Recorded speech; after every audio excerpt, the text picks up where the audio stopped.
So so as I mentioned, like totally true globetrotter, totally amazing, unique person, and experience of living in many multiple countries, and totally procrastinates. So that is the thing. It's good to know. And I think maybe Uzi, you can share some tips. How is it possible to write a PhD? So it's a doctorate in 8 months, and already you already wrote 2 books. So you actually speak 8 languages, as far as I remember, and you basically can mimic all possible accents, and you do it so well. So we will talk today a bit about languages, cultures, travels, education, all of this, what is important. And I think it's really cool if you all also ask questions, whatever you want to know. Uzi is a huge source of all possible knowledge and inspiration. I truly, truly think so. So yeah, for the first question, Usman, jak się masz? Stara bida. It's the same old, same old. Stara bida. So this is one of the things that we can start with. And this is very Polish thing to say, right? We were discussing that Polish people have this kind of way how to answer the question, and you liked it so much. Yeah, but okay, so maybe just for the beginning, you may, of course, all of you may ask questions as they come, but this is basically incredible and hard to believe that a person can speak so many languages, right? And probably all the members of HYPIA, I will post a link of HYPIA here too, so all of you who listen to us now can check. But I think it might be quite. It's hard to believe that a person can speak so many languages. So how did it happen? How is it even possible?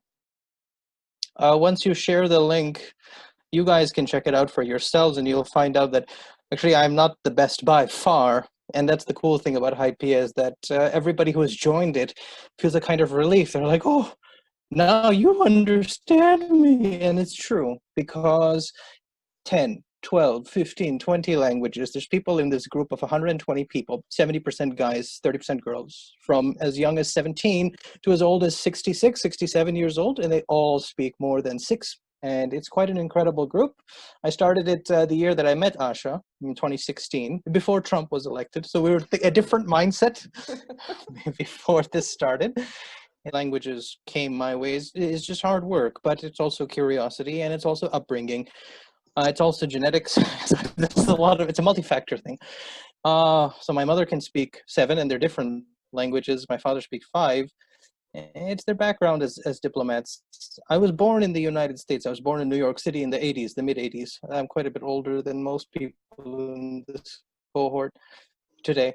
And the United Nations daycare, even if you're a kid, you meet people from everywhere. So the basis with which you start life is, so that was a big advantage. But after that, as I grew older, which is quite common in my country to speak at least 3, because it's a multi-ethnic country, Pakistan. So even if we moved to other places, I still had the 3. But then I decided that there's something more to life. If I had a very boring job, I was working on Wall Street. It was a very stressful job. And I said, well, I got to find something more to do with life.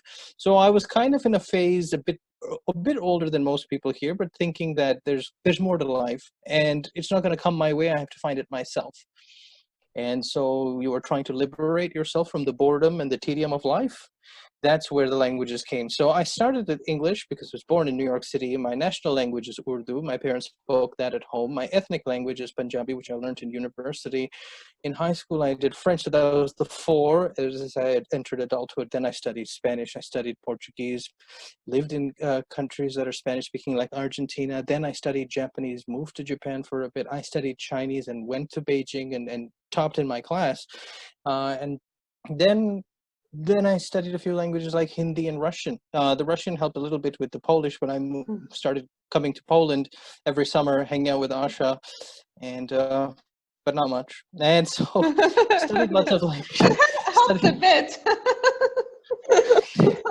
But you It can also, understand many languages, yeah. many words in Polish, actually. So the point is not to confuse all of you or just, throw languages in your face. The point is that we're talking in a weird time. We're talking during a pandemic. Everybody's stuck at home. And if you want to find something to do that's interesting, I suggest languages, because it's like you're living your whole life again in a new way. So remember when you were children, you were always like, whoa, what is that? Whoa, that's a tree. Wow, that's the sun. Oh my God, life was very exciting when you were 3 or 4 years old. When you start with a new language, you basically reset and you have a new word for it. And you're like, oh my God, that's how you say apple. Wow. So you get to relive life again. So remember the video games you play. I don't know if you still play, I do, but in video games you have extra lives. So you're basically adding extra lives to your actual life, right? So you start, you reset, you say, wow, this is how they do it in that way. So you pump your life up with curiosity and excitement. That's the main logic behind it. In HYPIA, there are people who do it instrumentally. So they actually make a living out of, it being an interpreter or something. But most people do it because they were like me, that they were bored. They thought there was something more to life. And what is a good pastime? Well, if you're into like physical activity, one of our audience members today mentioned a kickboxing thing. Well, yeah, physical activity is one part. Then there's food for the soul. That's music or languages or that sort of thing. So if you want to develop the insight as well, you'll supplement your physical activity with some spiritual activity. A good spiritual activity is languages. So that's the reasoning behind HYPIA. But I have like two thoughts in my mind now. One is the fact that it's really obvious to see how passionate you are about languages, because you can talk about it in really like with excitement, and also that then you speak fast. So maybe just for our audience, let's try to speak a bit slower. Sure. So we can all follow, and because of the internet connection, we sometimes may lose some words, right? So to make sure that we hear everything. And you said that you had this because, with having a parents, diplomats, and being born in a language-speaking country, then being raised and being, for example, as you say, in the kindergarten, where you already had all these different cultures around you, that gave you, it was, I don't want to say that it was easier, but it gave you certain access to languages. But it's not like in HYPIA, which is Association for People Who Speak 6+ languages. That is really, really a lot. There are different people. There are not only people who already had this option that they were learning languages right from the beginning because they were exposed to so many cultures. They were also quite, let's say, it's possible to be a regular person, right, and still be able to learn a few languages throughout the time. That's right. So when I start to talk about my story, there's two ways to interpret it. One is that there was a ton of privilege. He's a lucky guy, and so he can go to hell, which is not the point. The point is that it's for everybody to do, no matter who you are. And you will find in HYPIA, the organization that I conceived and built, is that most people are coming from very regular lives, different socioeconomic backgrounds. Some had a head start, but most people are just living what would seem like ordinary lives. So the point is not for me to show off in any way. The point is that I'm just like you, that I care about other cultures, I care about the world, and I'm really disappointed with how the world is going right now. The best way to fight that is to fight it within the mind first and then talk outwards. So you fight it within the mind by negating it, building your own universe. The building of the own universe happens when you learn about other cultures, other languages, other modes of thought, other art forms, and other things like that. Supplement that and then reject the narratives out there. That's your purpose as a young person, is to be like, whatever old people have been doing for the past, let's say 4 years, let's say 40 years, let's say 400 years, sucks. And there's something more that I want out of this world. That's where the idea of languages comes. So take it a level up, no matter who you are, that you will, in an act of resistance to how the world is, do things first for yourself and then for the world. And this is amazing what you say. And actually, also, I'm sending here the link for HYPIA, because first I sent it to everybody in the waiting room. And of course, nobody now is in the waiting room because everybody is at the meeting. So, so now you can all check HYPIA and what HYPIA does. I was always, I think we talked about it so many times, but when you speak so many languages, when you switch from one language to another, do you actually think in this language? Like when you speak Spanish, or when you give interview in Spanish, or Portuguese or French, do you actually have your brain into the, like in this language, or do you still think in English and then pronounce it in French, Spanish, whatever? It's a good question. It's still debated by linguists. I do have the answer for myself, that whenever I do switch into a language, I do switch in the mind. So I'm actually a different person. So as you're hearing me in English, I'm quite neutral, quite a little bit formal. But when I'm in Spanish, I'm very open, very friendly. It's just the guy inside the mind who's coming out. And then when I'm in Urdu, I'm even more, outgoing. But when I'm in French, I'm a little bit introverted. And so every language has a different aspect that comes with it. In the linguistics literature, they call this code switching at a simple level. So when you're with somebody formal, you will use a different kind of Polish, for example. And then when with your friends, you code switch without realizing it. You're becoming very informal. The same thing happens with languages. And then within each language, you do code switching. So a good code switching example that Asha and I remember is we were hanging out at a bar, and there was this couple. It was one African American guy and one Polish girl. They were a nice couple, and I was talking to an African American as if I had lived in the United States my whole life. I wasn't trying to be black. I was respecting him, but we were on the same level. And so by the end of the 2-hour conversation, he's giving me a hug. He's saying, "My man," like he's connecting as one American to another. Even I'm not a United States citizen. I'm not one of his people, but still, my man. And then the next couple that came over to hang out with us, it was a Polish academic, a blonde, like Soviet Union type, really academic woman. And so I suddenly switched to the academic state of mind. How was your research? What are the findings of your inquiry? What are the results? What does this mean for your, etc.? So it's just bam, bam, bam for a different audience. Yeah. So in HYPIA interviews that I've been doing recently, which you guys can watch on YouTube, a lot of people talk about this chameleon. So the best chameleon is the one you've never seen.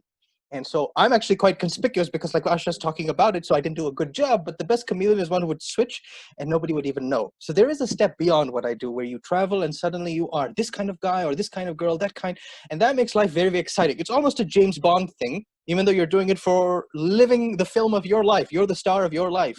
And so it makes your life kind of interesting when you reflect back on it. Yeah, but how do you actually know who you really are when you can easily switch from language to language, from personality to personality? How does it really affect, who you actually are deep down? Oh yeah, that's a tough philosophical question. So some people believe that there's a core to you. But as young people, I don't think you should be so rigid and think that this is the core of who I am and that's it, because you're a dynamic person in a dynamic world. So you're different in 2020 than you were in 2019 for sure, because of the pandemic, because of this, and you'll resist that and say, well, deep down I am the same person, which is fine. But as society, as circumstances, as you age, etc., different aspects get added to your mosaic. So you shouldn't think that you are a static fixture. You will change with time. And for people who are hyperpolyglots, it just happens to be accelerated. So they are different people simultaneously. But they all believe that they're the core. I find now, I'm 33 years old, and at the core, I'm starting to become more rigid, which sucks because I always thought that I'd be able to keep that dynamism. So I have to work on it to be as fluid as possible. But when you're locked down, when you're an academic, et cetera, different factors try to make you rigid. So I find that I'm more of the professorial type with time, and I'll try to fight it, as will you. Well, but this is what you say. This is just like quantum physics or Schrödinger's cat, being in the same superpositions, the different states at the same time. That we do have different backgrounds, we do have different constructs in our heads, different personalities, and it can reveal in certain situations or circumstances, and that's kind of natural, and that creates, as you say, this whole mosaic of who we are. And we discover that while we actually meet other people and cultures, and then we actually get to know more about ourselves, right? By actually meeting other people, we learn about who we really are and who we want to be. What do you Yes, think? I agree. The quantum physics example is very important because with particles, you can actually either know how fast it is going or where it is, right? So that's the same thing with a hyperpolyglot who does it in an accelerated fashion. So you know the speed with which you're doing, but you don't know where you are. Yeah. Or you know where you are, but then you don't know where you are going. And so there is that trade-off from quantum physics applied to the human spirit in a kind of exaggerated way, but it's true. So I agree. Yes. Yeah, but we are now really in an abstract mode, but that's very important. But I do remember the situation which you mentioned, and guys, really, when I was observing this, when Uzi was switching from talking to this American guy and then to this colleague from Warsaw University, hardcore nerd, I mean, like in a positive way, my jaw was really dropped because I had the feeling that I thought I'm an open-minded person. I really thought I can easily switch and adapt to a speaker. But what I saw for me was something like a magic. This was just like somebody takes a rabbit out of a hat and you have no idea how did it even happen. So I thought that this is because you had to actually manage with living in so many different places, switching cultures so often, and at the same time switching languages. And as you say, this kind of affects the vocabulary you use, how you express yourself, who you are. And this created, this gave you this kind of tool, however it is called, that helps you to adapt so easily. Yes, but the truth is that all of you can do it too. Because you start with the core of who you are, fine.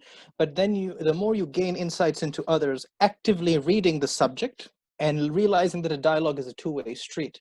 And so you see, okay, this is how this person is making assumptions. You don't stereotype them, you just assume that, okay, if this person is arguing along these lines, what kind of person must they be? And then act upon that level, high or low, with them. So you synchronize. So what's really important is not the fact that you know languages per se, that you have a high emotional intelligence. So Asha, for example, has very high emotional intelligence, and she can do the same thing, and so can you guys, by reading the subject and what he or she is doing, and then say, fine, these are the assumptions with this person acts. So if I want to pursue an engagement with this person, then I have to think along those lines too, or reject it and close the conversation. So being flexible in your mind doesn't matter about the languages. It's about being flexible and agile in how you act in the world. And it's not a stage performance. Like, I never think through this stuff. So for example, I don't exactly know the audience I'm speaking to today, but I can make assumptions based on what Asha has told me. And in that manner, we can engage and have a good time. That's what this is meant to be today. Yeah, exactly. So guys, there will be Q&A session at the end, but of course, if any of you would like to add something, or you have your thoughts, or would like to comment or write, you can write the question. You can just jump into conversation, or just make a note somewhere for yourself, and later we can come back to it, because of course you can, just in case somebody wants to start. Yeah, but I'm thinking that all these languages, going back to the number of languages you had the chance to learn, from your perspective, what is the one that was the hardest, let's say, to learn, and what are the, let's say, maybe top 3 you recommend learning for people who are still young and they have, the whole life ahead, and it will give them really a lot of benefits in the world? The hardest is Polish. And so I don't know. Polish is an extremely difficult language. And I also didn't make as sincere an effort because all of my friends in Warsaw speak such good English. You're so literate and so connected to the world already that I didn't have to make that effort. But Polish is extremely, extremely difficult. So the fact that you speak it is already like a leap of logic. The actual one that I do speak that is the hardest is Chinese. But I actually don't speak it that well anymore, but I was very good at it when I was living in Beijing. So that's very difficult because all your assumptions about language, from being a Slavic language, which is part of the Indo-European family, all of those don't matter. None of your assumptions are true anymore. It is a tonal language. So the fact that you say like Asha would be like Asha, and it's different, or Asha is a different word. Mm-hmm. What the, and the same, it has no grammar, it has no, you know, future Mm-hmm. tense or past tense or whatever. It's all in a different way to frame it. So if you have to learn a language and really bust yourself up, try Chinese. The question of which are the three most useful, or with given 2020, I mean, if you don't know English, you should work on that one, but I'm sure you all do. If you want to go beyond that and really, really try, Arabic would be a good one. Arabic would also frame your mind in a different way. It has very different cultural assumptions underpinning how the language's praxis is. Chinese would be a very good one to try and give up because it's so hard. And then Spanish. Spanish is fun. Spanish is easy. Spanish is very useful. So what happens with these? Let's say that your 5 languages are Polish, English, Arabic, Chinese, and Spanish. If I just, or Yes. Chinese, Arabic, Spanish, whatever, there's 5 that I mentioned. You probably could already communicate with about half the people on Earth. Wow. Or at least 40%. Now, with the 8 that they say I know, that's about 65% of the people on Earth. So if I randomly teleported to a place on Earth that's habited, it's likely that I could communicate with whoever is in front of me. Like you flip a coin, there's more than a 50% chance, whoever they are, some way. If it's North Africa, I get teleported to, it'll be French. If it is somewhere in Europe, it could be Spanish or English, whatever. If it is the Far East, it could be Chinese, etc. Or if it's the subcontinent, it would be Urdu. So something, or the Americas, well, I know all 4 of the languages of the Americas: Portuguese, Spanish, English, and French. So already you're hedging very well that if you randomly appear in a place or you randomly meet a person, you can engage with them at a very more intimate level. That's very exciting. Now, the funny thing is I'm such an introvert now that I'm not engaging with people at all. Right?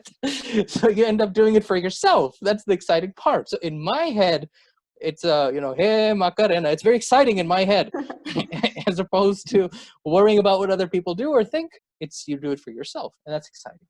Yeah, but then there is a certain moment when you start using it, and then you have the feeling that the whole world is in front of you and it's just ahead of you, and it's very easy to reach because of the fact that you're able to communicate and to understand the mindset too, right?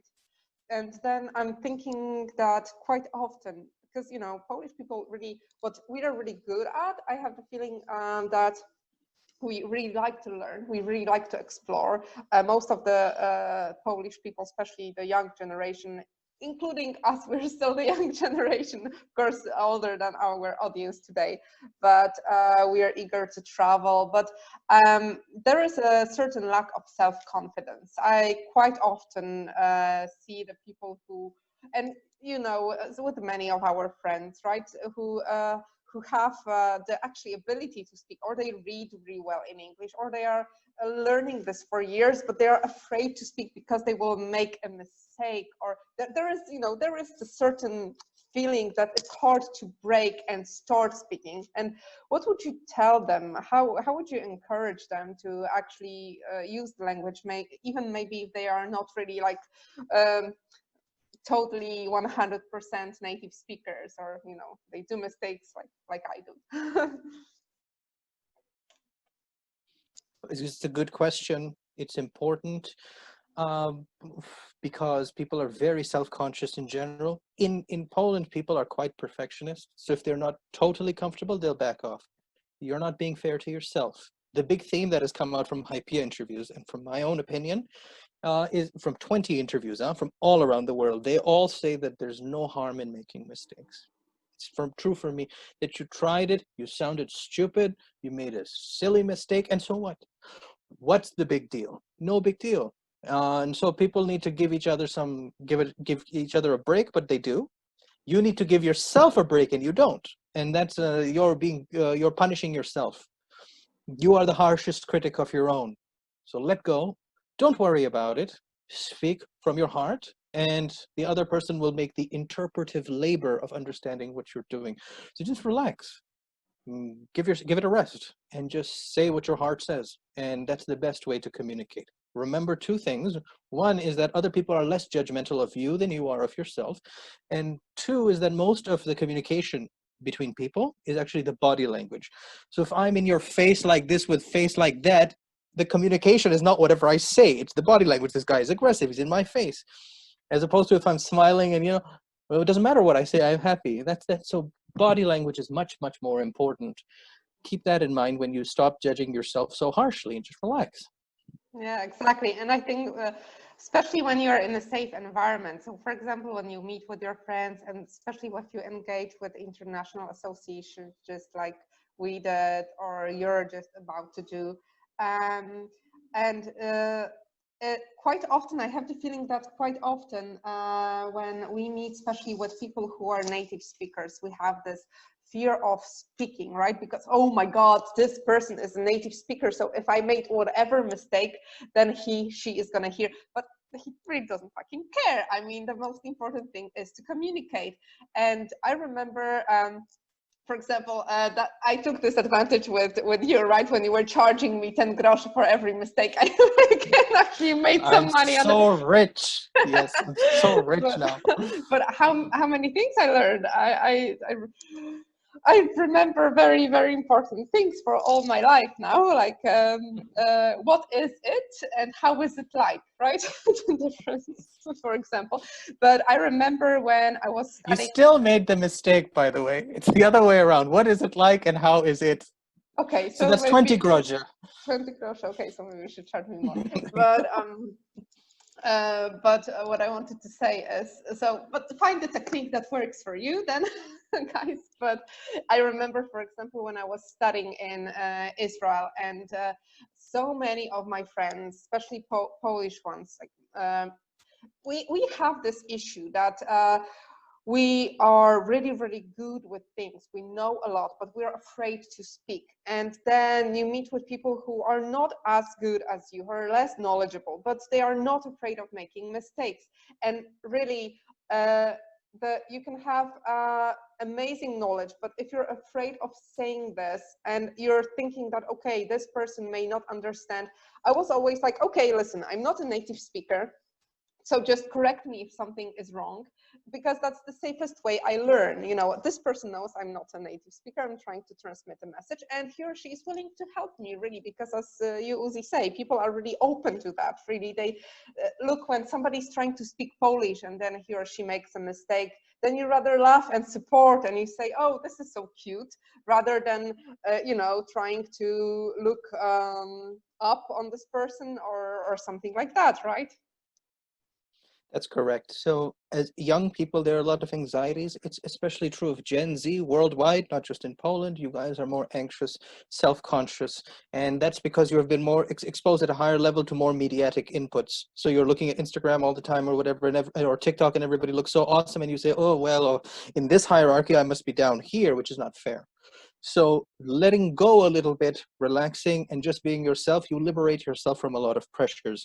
As you get older, it happens naturally. So by the time you're like 60, you really don't care, but it's better to get there now. Just give yourself a break, try. If you make a mistake, it's not the end of the world, and just proceed with life. So proceed with a bit of calmness. That already sets you aside from the rest of Gen Z or Gen Y, and it makes your life much easier. So she's right. Asha's right. Yeah, that reminds me of this mistake once with your congratulations. You remember, to the uncle that sometimes. Yeah. Shall I? You want to tell the story? Yeah, you tell it. Okay. That's the perfect story that shows how awesome you can be with learning languages and still. Absolutely. It's very embarrassing, but it's funny. So there's this word that young people use in Poland, zajebistie. Like, wow, that's awesome. I love it. It's actually profane, but I didn't know that. I heard it all the time. So there's a word in Urdu, which is zabardast. So there's 4 syllables in zajebistie and zabardast, right? So my mind was like, wow, that's interesting. So zabardast in Urdu actually means awesome, and it's very polite. Like I say it in the office, like, oh, fantastic. So Asha's uncle, a very lovely gentleman, gave me nalewka because I completed my PhD as a gift, which is very generous. It's a very Polish thing. You congratulate somebody, you give them nalewka, very nice. And so I was like, awesome, like zavarda. So I said zajebistie to her uncle. And it was like, oh. And Asha's sister's like, what? And I was like, looking around, is that a bad thing? It is a bad thing. So what embarrassment? I just let it go. And I said, well, it's Asha's fault. Asha told me to say that. And Asha's like, what? And that's the end of it. So it's so embarrassing. You're mortified. You said, did such a nice thing, get you in a lefka, and all you can say is, Zai Beastja to an elderly man. But Just let it go. It's the end of the world. Whatever. and now everybody remembers that, and nobody's really, this is actually fun. So there are plenty of things like that that happen, right, throughout the time, and it's actually fun when you learn languages. So I'm thinking also that one of the thing is that stops us from learning languages, that we say, oh, we are not talented enough, or there are sometimes quite many myths we have about learning languages, or presumptions that we have. And what are the most common that you've heard, and if you can say from your... Yes. Well, guys, if you are interested in learning more languages, it's awesome. Please do it. It'll make your life 10 times more awesome. It's fun. It's honestly fun. The first thing that people say is that, oh, I'm getting too old for this stuff. I'm not a kid anymore, so it's harder to learn. It's not true. My mother learned Spanish at 30. No, she learned Persian at 35. I'm still not 35. She learned Spanish at 51. I can learn new languages now. So the neuroplasticity myth is not actually true if there is enough effort. And so we have people in HYPIA who learn languages late. And it's time for you now, and keep doing it. Language number 3 becomes easier, 4 even easier, 5 even easier. So this myth is not relevant.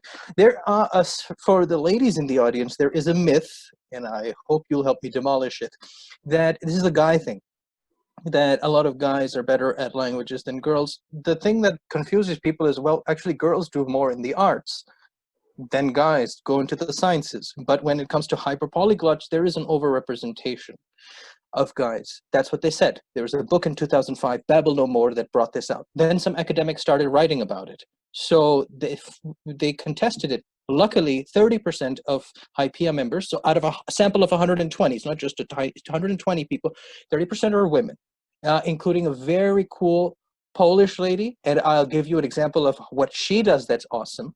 Her name is Julia Haremska. She speaks fluent Arabic, and like Lebanese Arabic, Syrian Arabic, Moroccan Arabic. She knows everything. And what she does with that knowledge is that she helps refugees as a cultural mediator in refugee crisis zones in the Arab world. So she's using her language knowledge for humanitarian reasons. So if you think that learning languages is cool for fun, that's one level of awesome, then you're helping other people. That's way above my pay grade. And she just does it because she's passionate about it. So that's one example of a Polish girl who just was, and she's from which ordinary background, but she's passionate and she's doing amazing things. HYPIA is like the least awesome thing she's done. She's just as an example. We've got some questions. Asha, why don't you, or Yeah, I Alexandra? see. So Ula is asking, so you lived in so many places with the different cultures, and what's your top 3 of it? It's hard to say top 3. Ula, your name is actually Ursula. I didn't know that. That's pretty cool. The top 3 is hard to say because the world is an awesome place. So it depends on what your taste is. If you like the big city, maybe you would like to be in a city like Tokyo or New York. Whenever I have a big city mood, I think of Tokyo, Buenos Aires.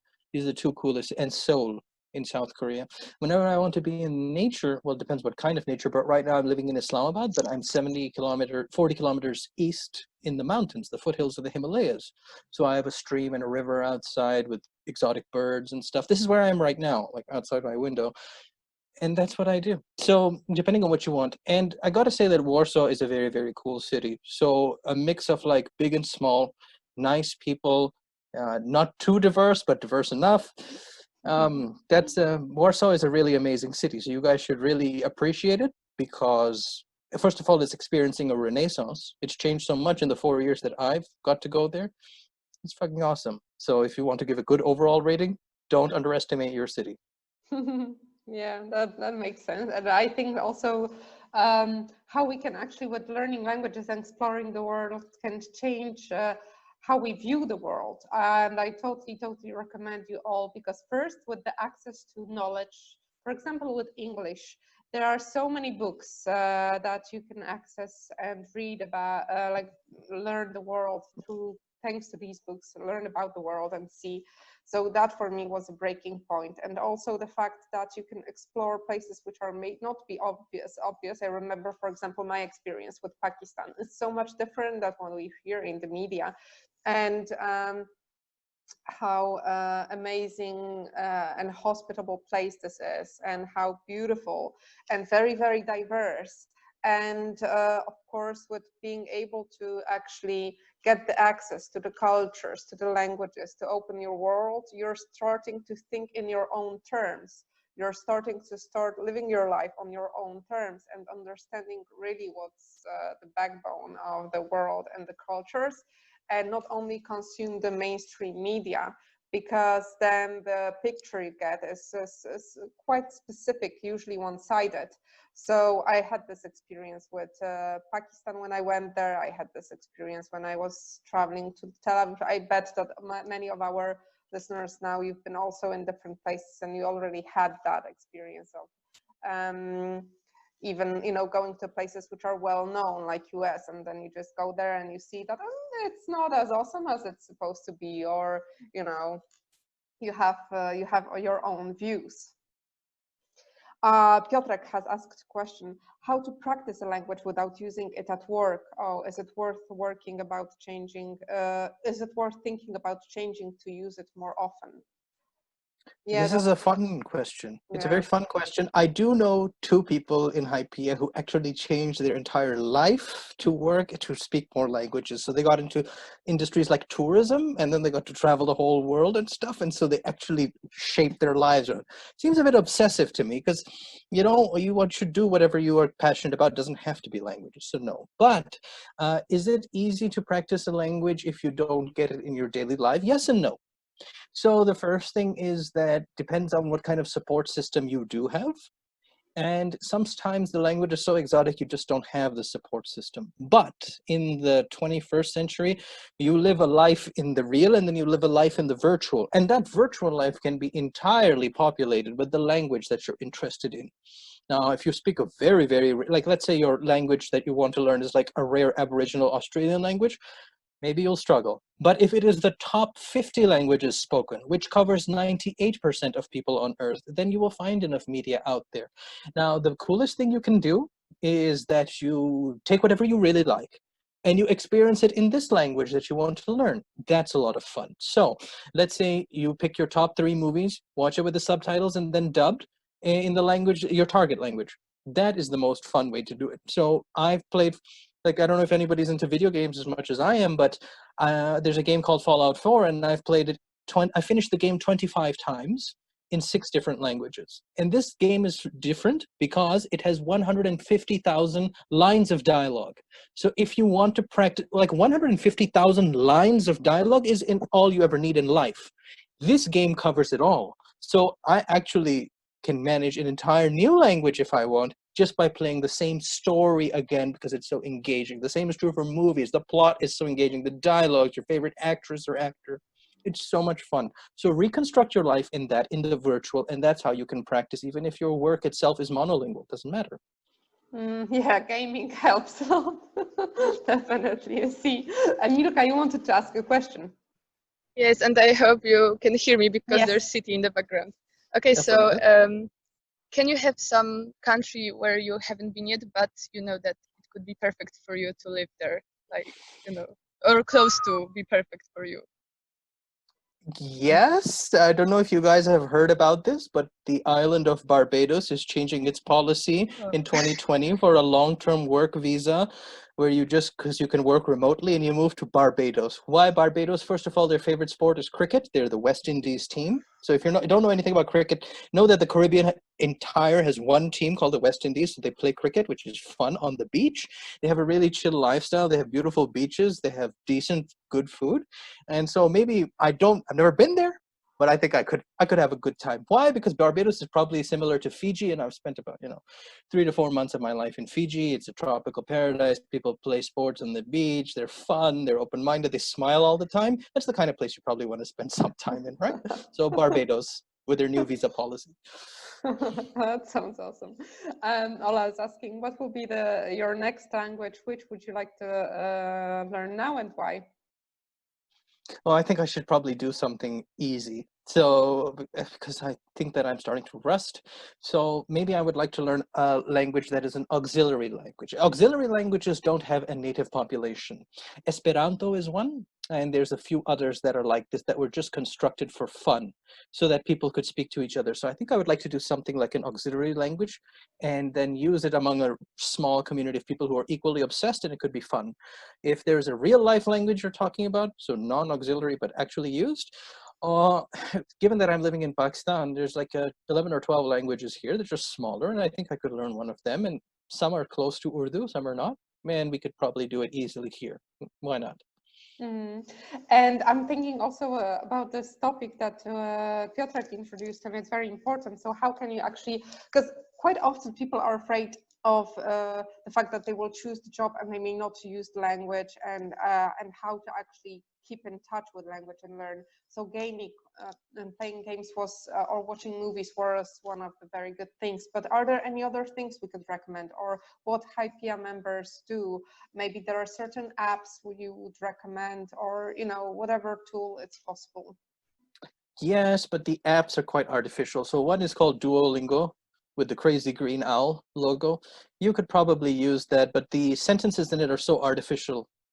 Like, this knife belongs to the king. How often do you say, this knife belongs to the king? That's sort of random More sentence. often you say It's So you don't want nonsense phrases. It's so artificial.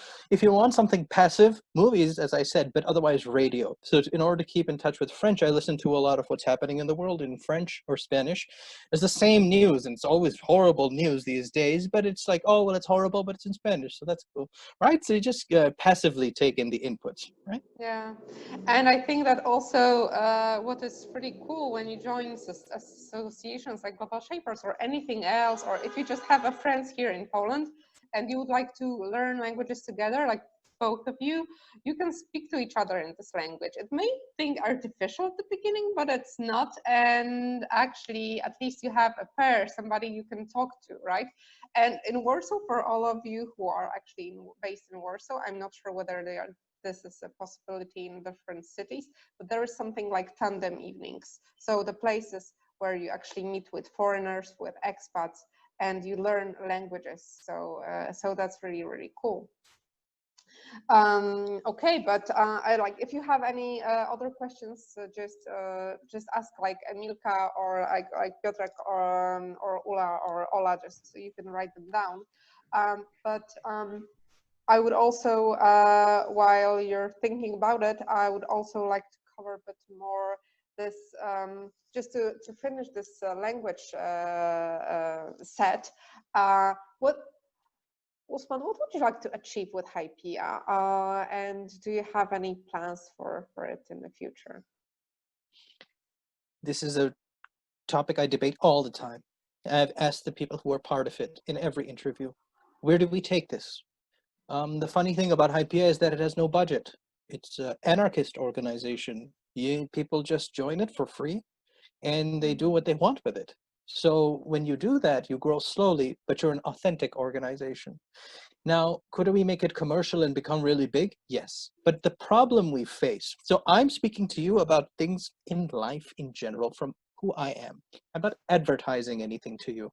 But what happens if you check out people who speak on YouTube a lot is that they're advertising. There's actually a money aspect. So they'll be like, look at me speak these languages, and they want to make ads and money from it. The money aspect has ruined everything. So what I don't want HYPIA to become a commercial thing. I want it to be the unsung heroes, regular people like you and me who did something extraordinary, ordinary people doing extraordinary things. And I'm happy for it to grow slowly and grab everybody who does actually make 6 or more languages as part of their linguistic praxis to join. Humble, decentralized, but doing extraordinary things. That's how I see it. And speaking of languages and the fact that the world now is global, we had this chat a few days ago about COVID and the languages, and we do have this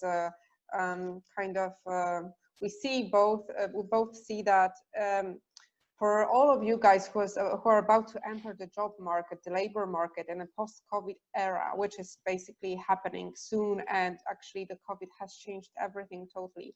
Now it's really, really crucial, and it's very practical to learn as many languages as possible, even not the obvious ones, because I had the example at my work, because I usually work with the corporations to make one event to create a big conference for women in tech. But many of these corporations told me that, okay, now we have the problem with the fact that our engineers or our project managers, etc., are being recruited by the companies from the US, and they've been offered 70%, which is still a lot for Poland, of their salaries, and you know, by Amazon, Google, or whatever the big tech companies, and they don't have to relocate. So you can work abroad, but you can be based still locally in Poland. So they have this thing that they can actually travel 2 or 3 times in a year to US.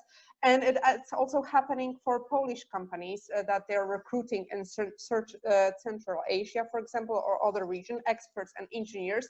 And they also don't ask them to move with all their families or their friends or whatever, but they just let them be there and work from abroad via internet, and that works really well. And that really shows how languages are important and what benefits they give us on the labor market, right?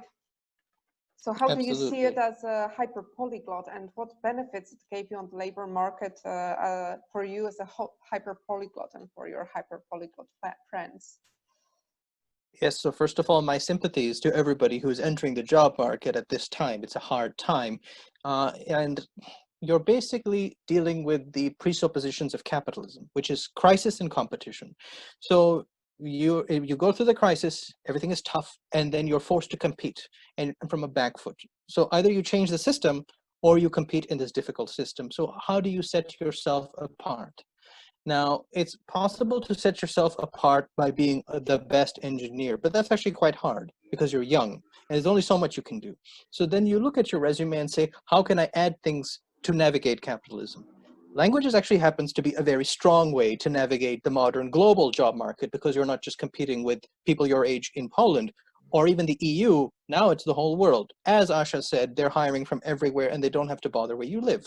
So languages, if you speak, let's say 5 or 6, it helps a lot. For me, it actually became a huge advantage when I was like working at the World Bank, and this was now about almost 10 years ago, 8 years ago, that I spoke 5 out of the 7 official languages of the World Bank. Gives you lots of opportunities. Those are 5 out of the 6 or 4 out of the 6 of the United Nations as well. It's a huge plus because people see that, okay, this guy could probably be put into situations where there's ambiguity and there's not clarity on what to do, and he could probably solve the problem. That's what you signal when you know languages, because you are context independent and you are not averse to risk. And that's what people require in 2020, is people who are not too afraid of taking risks and people who can set themselves apart. So what are you going to add to your resume to stand out in capitalism? There's many things you can do, but I think languages is probably one of the top 3 things you could do in terms of increasing your wage potential, your career path, and then relocating virtually, if not physically. So let's talk money. It does give you a premium in the job market.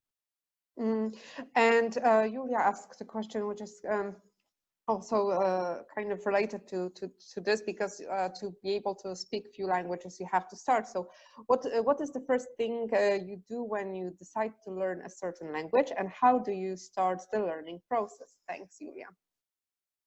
Let's take a case study. Hypothetical. I want to learn Swahili, the East African regional big language. Everybody in Africa, East Africa, knows Swahili to some degree. What would I do? I would first read up on the nature of the language.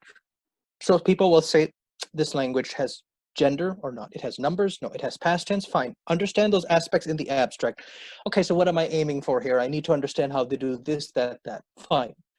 Then I will, if I can, take a class these days you can't take it physically, so I'll take it online, first by watching YouTube, and then probably hire a tutor if I'm really intense. If not, if I don't want to pay for it, that's fine. And then I would do what I told you earlier, is to relive everything. So it is possible to find Swahili subtitles for really cool movies, for really cool entertainment. And then East African entertainment itself is really cool. Their songs are cool, the lyrics, etc. And then within a year, I'd probably be a Swahili speaker. That's how I would go about learning a hypothetical language like that. And it's totally possible. Julia, does it answer your question? Would you like to comment on this? How does it sound for you? Yes, I think it covers it fully. Thank you. You can comment on that, but I think learning language is an addiction. Like when you start, then you see the similarities between the languages, and you start to grasp the words easier, and you're able to communicate with people who are really from the language maybe you haven't spoken before, but you understand more or less the context. So it's actually very motivating, right? Absolutely. Once you start with one, you can always extend to the other. Suppose you learned Spanish, you can move to Italian, Italian to Spanish, French to Portuguese. They're all part of the Romance family of languages, so it's actually a very small leap. Similarly, if I actually learned Polish, it would help so much if I learned Czech again, or Russian again, or Czech. It would help a lot. Similarly, if Ula started with Urdu, then she could move to Punjabi and Hindi and then Bengali and so on, right? So you can always extend a little bit, and that's exciting. And you even had the situation when, I don't remember, we were in Thailand, right? When you had the situation with an Italian speaking guy, and you don't speak Italian, so it's not one of your 8 languages, but still you were able to communicate with him.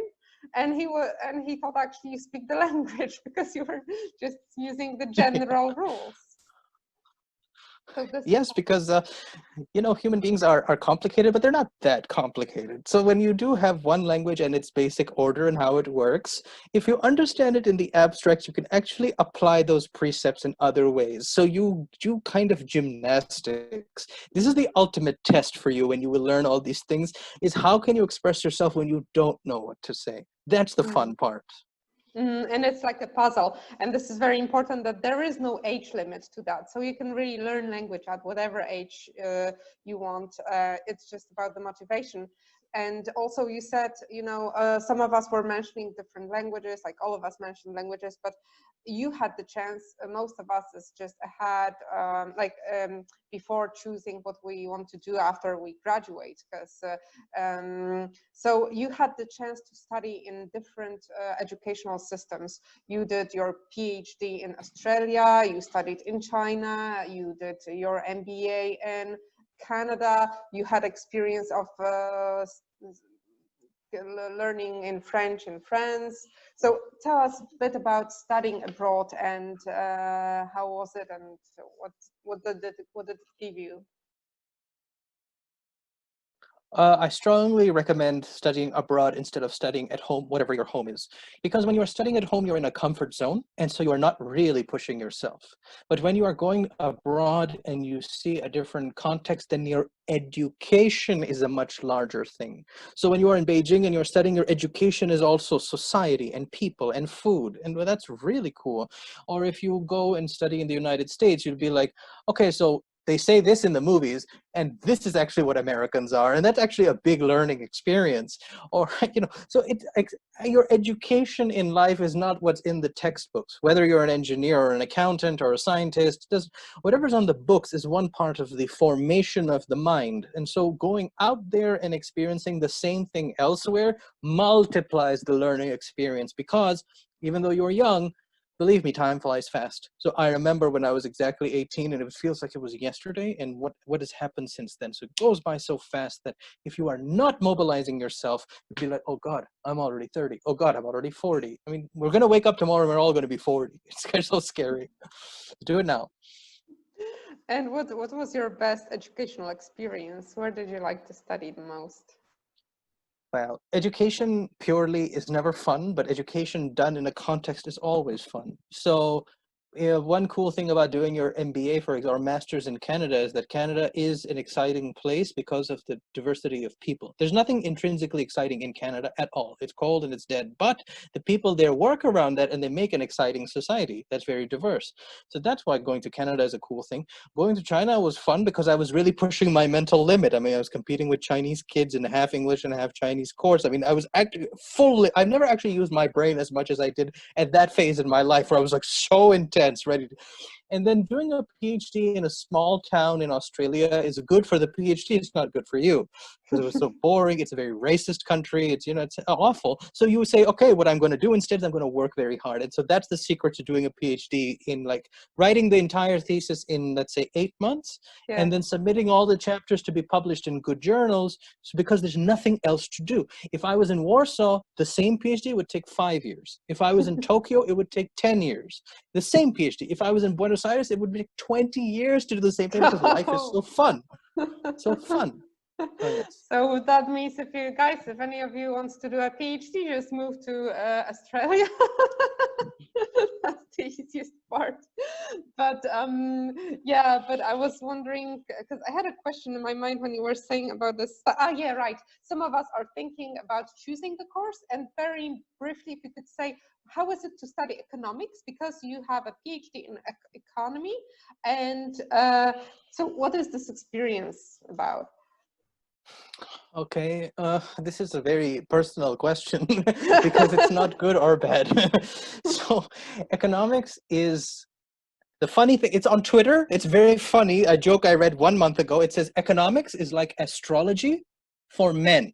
So they say that women will talk, oh, you're very Scorpio, very Aries, very Pisces, and men will say, well, it's very free market, very social. That's a guy with astrology. But the reality of economic life is never presented to you when you study it. So just know that if you study it, you will learn, then you will unlearn and relearn the reality. And that's a very long journey. So what they teach you, if you are studying in a communist system, they teach you what, like the Marxian critique. If you do it in a capitalist system, they'll tell you the free market and they don't tell you what sucks about it. So they only show you a part of the picture. And then if you just internalize that picture, you'll see the world in the wrong way. That's why we have crises like 2020, 2008, 1987, and then in other countries, the peso crisis, you name it, because economics is not a science, it is an art. And it is an art that involves power. And so who commands power over the resources in society is as much a political thing, it's as much a social thing as it is a technical thing. So I'm writing my third book in a sub-discipline of economics, public finance, and I still don't understand economics, even though I've written on central banks, written on government, written on society. I still don't get it because nobody gets it. So that's, if you want to go this journey, just realize that you are beginning with the wrong things that you will have to reject to relearn. But that actually sounds fascinating, to be honest, at least to me. Okay. Awesome. Guys, we will just slowly be wrapping up, actually, because we were supposed to have an hour. Now we are talking almost 1.5 hours, but it's so fascinating. I could spend here hours and hours and hours.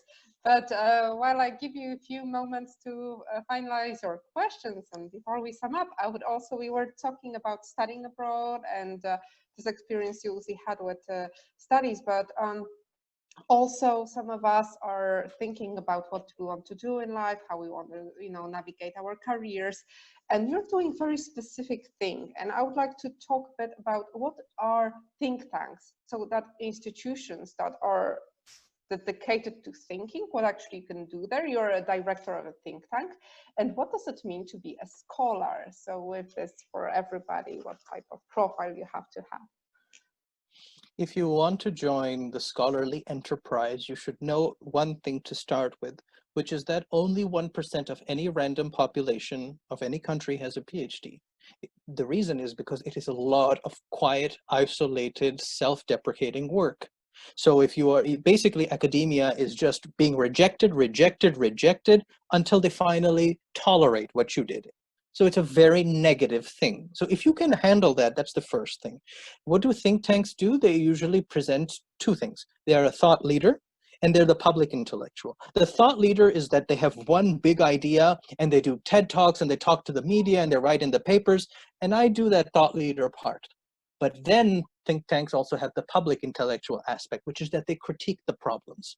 So if I'm in Pakistan right now, my public intellectual work is talking about what is not working right with the economy, what is bad about coronavirus, what can our government do better, why isn't our society accepting the rules in corona, etc. Public intellectual. And then the thought leader is that if we don't work together to fix the world right now during coronavirus, we'll never be able to do it. That's an example of one big idea.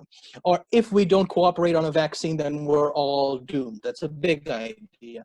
And to these two things, then the thought leader and the public intellectual together make the marketplace of ideas. This is what Dresner came up with 6 years ago in his book. So the marketplace of ideas is a competition, and think tanks are basically competing in the marketplace of ideas to show that they have something new, special, significant, and original contributions. That's what we do basically. So this is writing papers, doing research, collaborating, but also kind of being able to connect the dots and different piece of information. So if you're really into information, you like to dig into it, then it's totally fine. Well said. Okay, awesome. And I'm thinking about this fact of being actually a citizen of the world, right? So because you've been in so many places, you've lived so many different lives, actually meeting so many different people. Sometimes people say that at one point you feel at home everywhere, because everywhere you go you have friends, but actually you have the feeling like you don't belong to anywhere, because you haven't spent like the whole life in one place. How do you see it, and how to make your life rich enough, I mean filled with emotions, people, at the same time being, you know, a traveler, a person who experiences different cultures, but also is kind of rooted and keeps, you know, in touch with himself, herself, the people? The shortest answer to this is that the way that you define home when you become a global citizen is you define Earth as your home. So when they say, what is your hometown? You don't say it's Warsaw, you say it's Earth, and then the whole Earth is yours. And that frees you from prejudice. It frees you from the constraints and the social assumptions to do whatever you want and be who you are. So my home is this planet, and my family is mankind. And so we're all part of one big family. And you really free yourself from a lot of bullshit when you start to think that we're all one team. We have to work together to save this planet, our home, together. And then all of the bullshit, all the prejudices go away. So if I'm not with you in Warsaw, I would still consider Warsaw my home. You can consider this place your home, etc. We're all together. And that's the best way to look at it.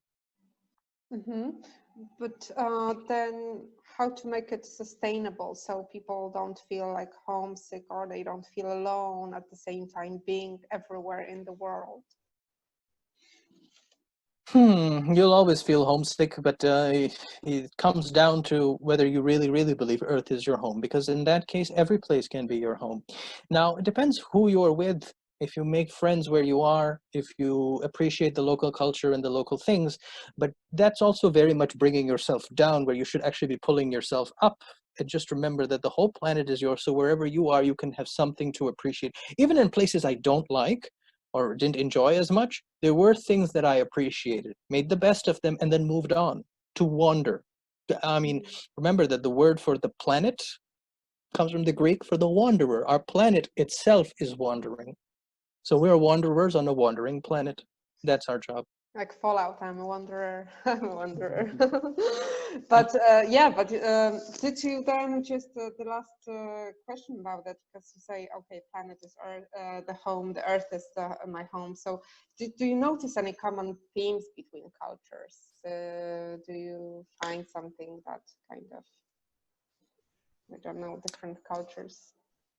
Ultimately, we are all the same deep down.